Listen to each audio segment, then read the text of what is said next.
Hermann The Irascible by H. Monroe, Psyche. The Story of the Great Whip.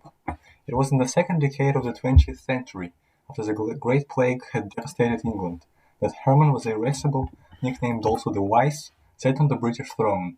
The mortal sickness had swept away from the entire royal family, unto the third and fourth generations, and thus it came to pass that Hermann XIV of Sec, Drenchen Wachtelstein, who had stood 30th in the order of succession, found himself one day ruler of the British dominions within and beyond the seas. He was one of the unexpected things that happen in politics, and it happened with great thoroughness. In many ways he was the most progressive monarch who had sat on an important throne. Before people knew where they were, there was someone somewhere else.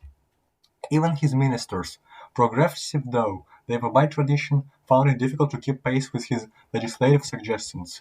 As a matter of fact, admitted the Prime Minister, we are hampered by these votes from women creatures.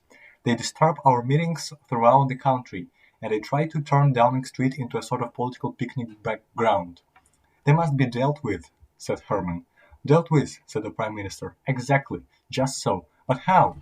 I will draft you a bill, said the king, sitting down at his typewriting machine, enacting that women shall vote at all future elections.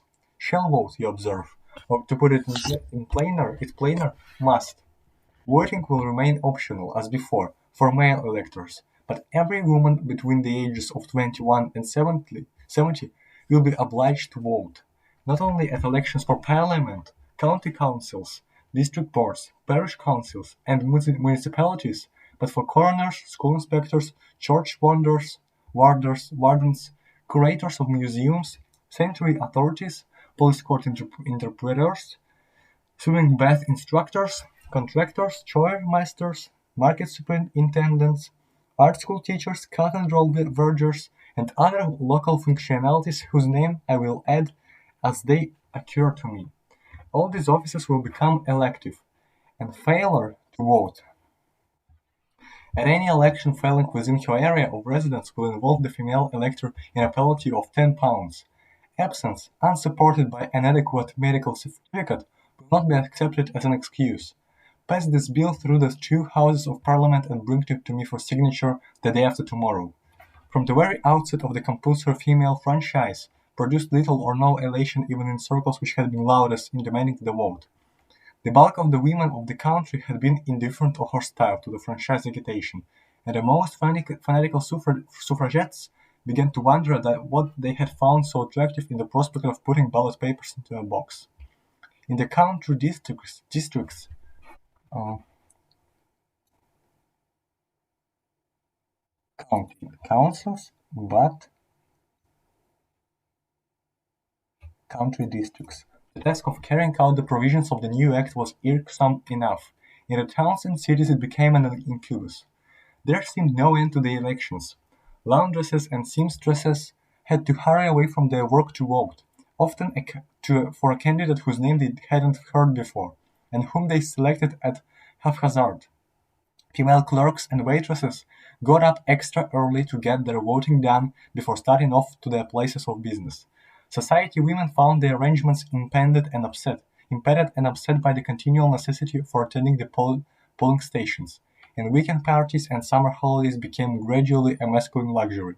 As for Cairo and the Riviera, they were possible only for genuine invalids or people of enormous wealth, for the accumulation of £10 fines during a prolonged absence was a contingency that even ordinarily wealthy folk could hardly afford to risk. It was not wonderful that the female disfranchisement agitation became a formidable movement. The No Votes for Women League numbered its feminine adherents by the million. Its colors, citron and old Dutch madder, were flaunted everywhere, and its battle hymn, "We don't want to vote," became a popular refrain. As the government showed no signs of being impressed by peaceful persuasion, more violent methods came into vogue. Meetings were disturbed, ministers were mobbed, policemen were beaten, and ordinary prison fare rejected. And on the eve of the anniversary of Trafalgar, women bound themselves in tears up the entire length of the Nelson column, so that its customary floral decoration had to be abandoned. Still, the government obstinately adhered to its conviction that women ought to have the vote. Then, as a last resort, some women will wit hit upon an expedient which it was strange that no one had thought of before. The great whip was organized. Relays of women, 10,000 at a time, wept continuously in the public places of the metropolis. They wept in railway stations, in tubes and omnibuses, in the National Gallery, at the Army and Navy Stores, in St. James's Park, at ballet concerts, at Prince's and in the Burlington Arcade. The hitherto unbroken success of the brilliant farcical comedy Henry's Rabbit was imperiled by the presence of drearily weeping women in stalls and circle and gallery, and one of the brightest divorce cases that had been tried for many years was robbed of much of its sparkle by the lachrymose behavior of a section of the audience. Farcical, farcical. What were we to do? Asked the Prime Minister, whose cook had wept into all the breakfast dishes and whose nursemaid had gone out, crying quietly and miserably, to take the children for a walk in the park. "There's a time for everything," said the King. "There's a time to yield. Pass a measure through the two houses depriving women of the right to vote, and bring it to me for the royal assent the day after tomorrow." As the minister withdrew, Hermann The Irascible, who was also nicknamed the Wise, gave a profound chuckle. "There are more ways of killing a cat than by choking it with cream," he quoted. "But I'm not sure," he added, "that is not the best way."